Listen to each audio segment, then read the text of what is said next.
Well, hi folks, and welcome to the next card series. We're about to do key number 5, the Hierophant. And there he is sitting in his clerical finery, his priest's garments. Now, we'll start off with a quick recap. Okay, so first of all, we had the Fool, didn't we? And that was the life force, the superconscious, as we called it.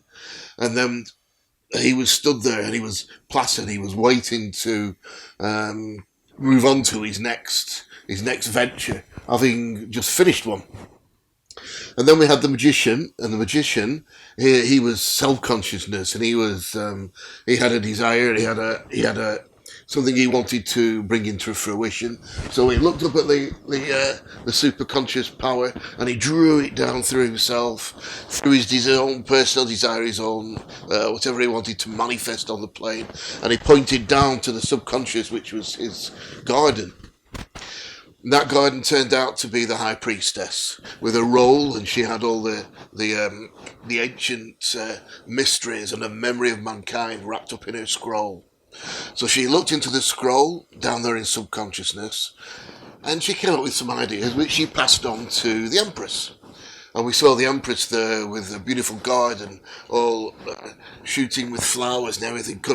Basically, many ideas coming into fruition, or suggestions coming up there. So we took those suggestions and we thought, right, we're on the earthly plane, we're going to pass them on to the Emperor. And the Emperor is going to think about all these. He's going to put them through a strict reasoning process. He's going to use his man-made, his God-given powers on the earthly plane, and he's going to look at these suggestions and decide whether they're good suggestions or they're a bit dodgy. Now, at this point, the Emperor could have thought, well, okay, that's a good idea, that's fine. They could have, and you decided through your reasoning processes that we've come to the end of the process and you can just put it into fruition. Well, this isn't always the case, is it? So you can either pass it back into the whole process and start again, or you can take it to the big boys, and the big boys are the Hierophant. So who's the Hierophant? Well, he was the chief teacher, really, the chief priest of the Greek and Assyrian mystery schools. And this is the ancient wisdoms, or a mystery school training method, or a way of understanding the universe. So this tradition goes right back to that. So we call the Hierophant the revealer of the mysteries. So this whole tarot card comes over that one subtitle or tagline, the revealer of the mysteries.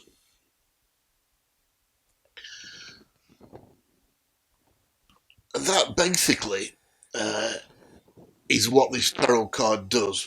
Okay.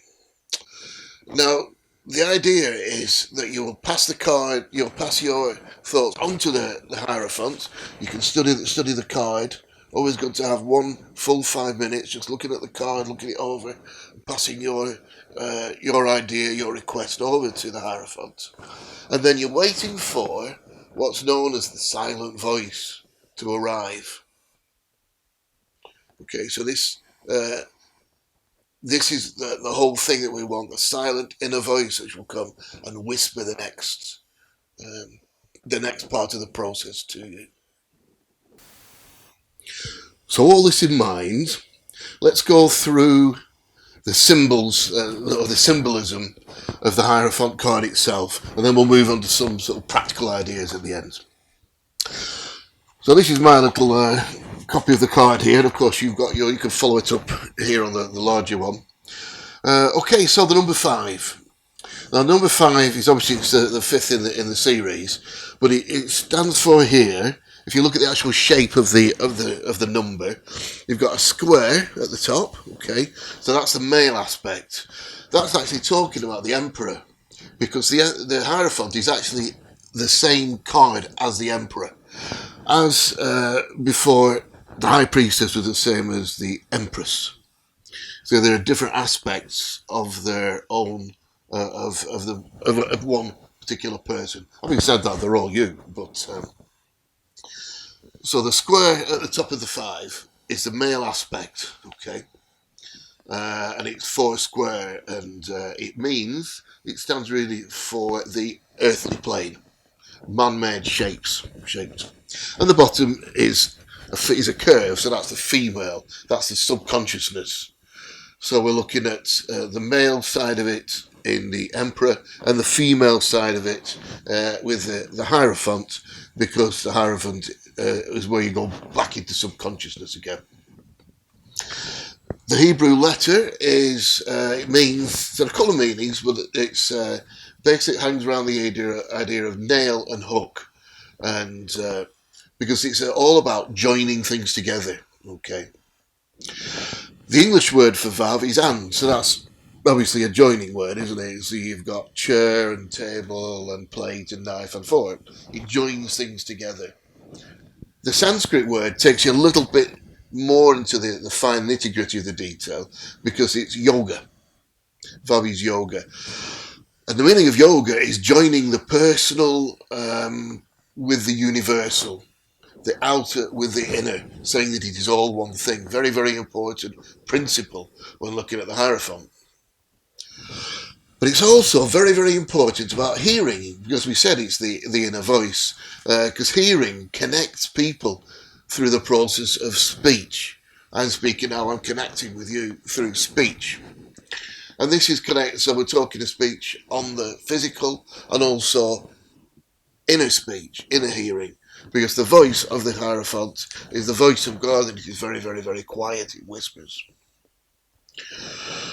As they say, he who has ears to hear, let him hear. So moving on to the card itself, 2 pillars, okay? Now the pillars are all about the law of polarity, and it's duality. This world we're in is made of duality. Everything is part of an opposite, either one end of it, the other end of it, or somewhere in the middle of it. Up, down, in, out, male, female, the whole lot, black and white, okay? Now black and white's important because you will see that the stone that the pillars are made of and the background are both grey. Now, grey is all about overcoming duality. He sat on the middle, in the middle of the 2 pillars. So in the Kabbalistic tree, you have the 2 outer pillars, the pillar of severity and the pillar of mercy, and then you have the pillar of equilibrium in the middle. And the Hierophant is sat very much as the High Priestess did. This is something that goes right through the cards, but he sits in the middle. He's the pillar of equilibrium, and then that is the way up the central pillar to the higher parts of universal law, universal presence.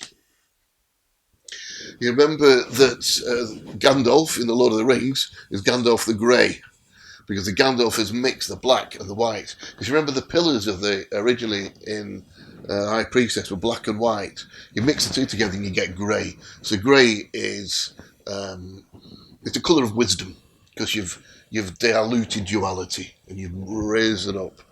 You see the floor beneath the Hierophant here is black and white. The black and white Masonic checkers are duality. So you join them together and you get grey. In actual fact, the line that represents the Hierophant on the Tree of Life goes down from Sephra number 2, which is called Kokma, and this Sephra is grey, and it's called wisdom for that very reason. Okay. So we mixed up the throne and the pillars there. Well, that's fine, because to carry on now more specifically with the throne, you'll notice that it's shaped stone. Okay, shaped stone means there's been some human intervention into forming the stone itself, and you'll notice that he's because he's in shaped stone, he's indoors. Now this is the opposite to the Emperor, if you remember, because the stones in the background there were rough mountains. So the way this works is that the background is the beginning, it's leading you in. So the rough background, or the rough stone, was given to the Emperor in the mountains as a thought, as a suggestion. He reasoned them out, and now he's got to the point of reasoned intervention, and that's why the Hierophant has shaped stone, because now it's his turn to do something what he's been given in the background. Now you'll also notice that we said that just said the throne is inside, so the Hierophant's inside, because he's dealing with inner things. He's dealing with spirit. He's dealing with universal internal matters. Where the Emperor was dealing with, he was the self-consciousness, so he was dealing with external matters. He was here on the physical plane. He wasn't inside, so to speak. On the sides of the throne, there are two what are called horned circles. Now this is saying that we're going back into subconsciousness, because they represent the High Priestess again, the subconsciousness, and the Taurus, which is again attributed to Thoth. So let's go a bit into the middle, and you'll see that he's got a fine crown on his head as our Hierophant here. Now that shape represents the cosmic egg, and it's golden, so it's the radiant energy of the Fool, which says that he's been crowned by the radiant life power.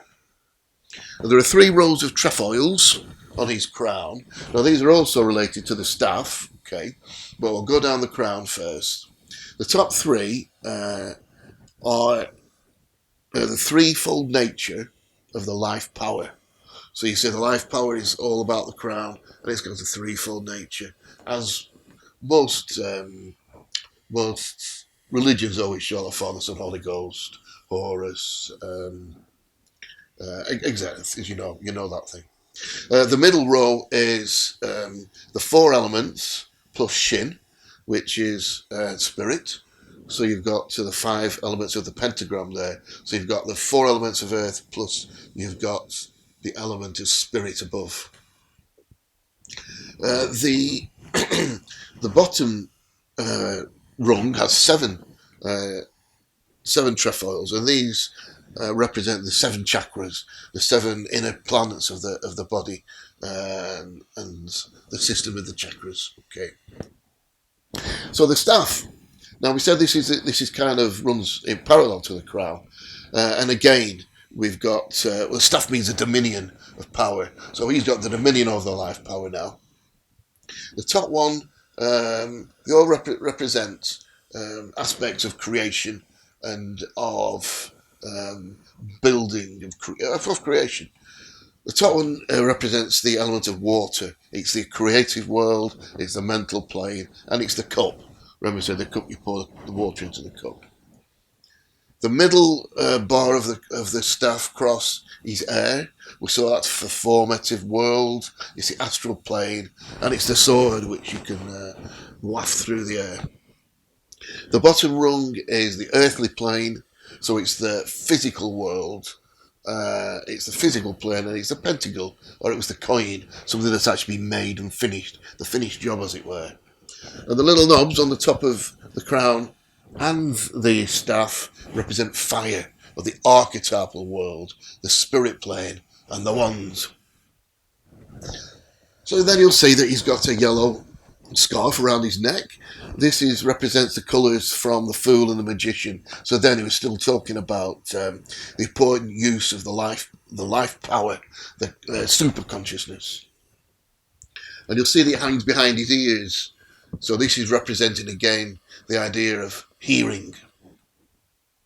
There's only one ear showing, so this is saying pretty much that, like the one I did in the Emperor, we only really get half understanding on the physical plane of what's happening out there beyond the physical plane. But it's also saying that there is one single truth with innumerable applications. So everything comes from the one. His lovely robe is red, or especially red-orange, which is a sign of Taurus. We said Taurus is involved in here. He's got an undergarment of blue. Now blue takes you back to the High Priestess again, of course, which is water, which is subconsciousness. So we're going down from we're up here at the top with the life power, with super consciousness, but now he also involves himself underneath with the scroll of life and super consciousness. And he has a vest underneath, which is the white robe, which is hidden, and that's enlightenment. He's got a clasp here. Now that's, again, you'll see that's the shape of the moon. So for the same reason as the blue garment, we're talking subconsciousness again. And and the silver that it's made out of represents the moon, as we've said before. Now, interestingly, you'll see throughout the picture there are equal-armed crosses. There are 10 of them, actually. The equal-armed cross, again, it's like grain, it's like sitting in the centre. It's saying that we've got both aspects of duality and we've crossed them together. So we've got to a point of defeating duality in that way. He's got 2 in his hands. He's got 2 in his shoes. There's 2 on the keys at the bottom. There's 4 on the dais, which makes up the 10. And you'll see the 4 on the dais are actually circles with crosses in the middle. Now that's the female sign turned in on itself. Make of that what you will. And altogether there's 10 of them. The 10 of them, like the spirals on the coat of the fool. Remember all that time back, he had 10 circles on him. And also the 10 cypress trees of the Empress. So again, it's a continuous aspect throughout the cards. The dais itself at the bottom again is square, so we say that's 4 square, that's on the physical plane, and it's order and it's reason. And of course it's red orange again, like the Taurus. We've been through these like the roll. Now the keys there that are crossed, they're keys to unlock the ancient mysteries, which is what the Hierophant is all about. The keeper of the ancient mysteries is the teacher of the mysteries. One's gold, so this is sun and light, and it's the key of heaven. So it's the key to super consciousness. Wow. The silver one is the moon, and that's reflection, and that's the key to the lower worlds of subconsciousness. So he's got access to superconscious and subconsciousness, as his robes show, and his crown. All we've got left now is the 2 clerics at the bottom, knelt there before the Hierophant, and they have a yellow Y on, which is a yoke, Y for yoke. And the yellow, it shows, like the Fool and the Magician, it shows the life power. The flowers, they're the flowers from the Magician's garden. Remember, he had lilies and he had roses. The lilies showing knowledge, and the roses are red roses, the roses of active desire. So these 2 clerics are magicians, and they're there to learn from the master. So, bearing the symbolism of the Hierophant, key number 5, in mind, where does this leave us practically? What can we do with it? Where can we go from here? Well, we said earlier on, didn't we, that we had answers to our problem that have been appeared as suggestions and ideas in the Empress, and we gave them through to the Emperor for a rigorous process of reasoning and analysis. Okay, so we made a decision there. That might have solved the problem. Okay, that's fine, you can move on.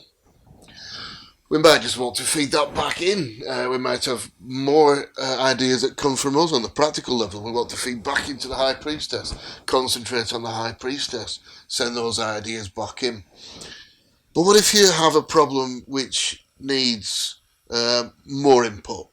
Something, a bigger problem, a big problem in your life you want to sort out, an obstacle you want to get past.